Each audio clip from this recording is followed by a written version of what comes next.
Lately, it's been quite the exercise to try and keep up with the Los Angeles County District Attorney's Office. While DA Gascon was briefing the press on Tuesday about the break-in at the mayor's mansion, DA Gascon's chief of staff tried to hustle the media out of the press room before he could even finish his sentence. Yes. Do we have any reason to believe that he has contacted the mayor at any time prior to this day? I don't have an answer to that. Again, it's an ongoing investigation. Thank you, everyone.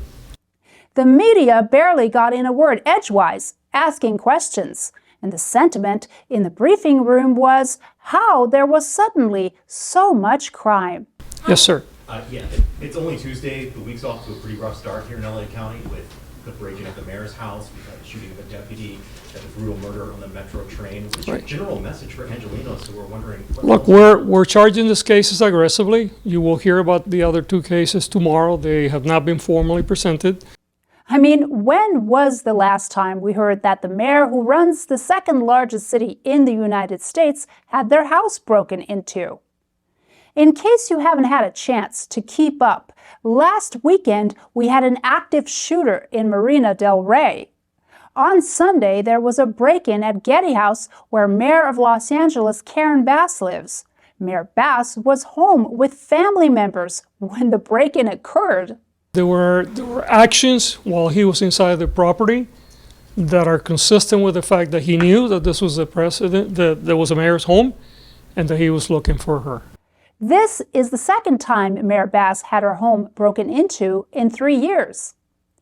On Monday, a woman who was riding the metro train early in the morning was stabbed to death.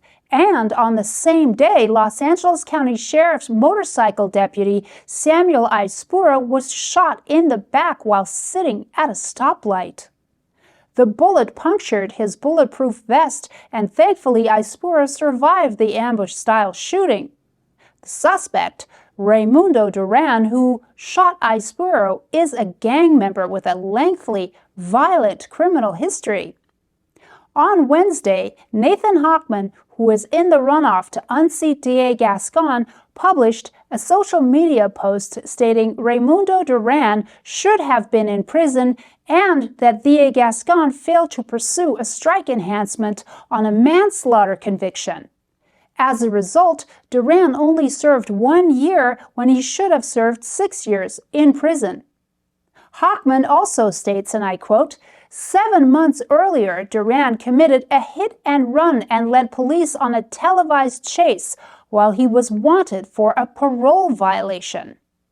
Gascon gave him probation and again failed to utilize a strike enhancement. Hochman also shared a link to a story about this by the Los Angeles Times with the hashtag Gascon must go. And if that wasn't enough by Wednesday, the day wasn't over yet. California Attorney General Rob Bonta announced felony charges against Los Angeles Ethics and Integrity Assistant District Attorney Diana Taran. The official announcement by the California Attorney General states, quote, "It is alleged Taran accessed computer data including numerous confidential peace officer files in 2018 while working as a constitutional policing advisor at the Los Angeles County Sheriff's Department and after joining the LADA's office in January of 2021, impermissibly used that data at the LADA's office," end quote.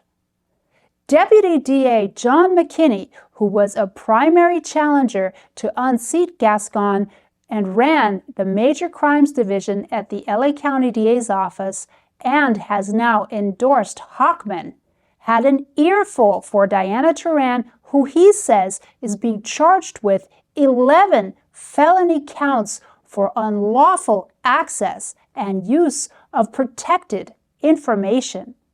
McKinney blasted her in a tweet stating, "Diana Taran is a key advisor in George Gascon's inner circle and, quote, these indictments are particularly noteworthy because they were secured by Rob Bonta, who is a longtime friend and ally of George Gascon."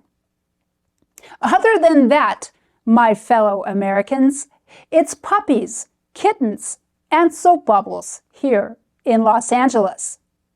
From the front lines of America's leading political news and opinion, I'm Alex Datig with Front Page Index, current events, law, crime, and politics for you.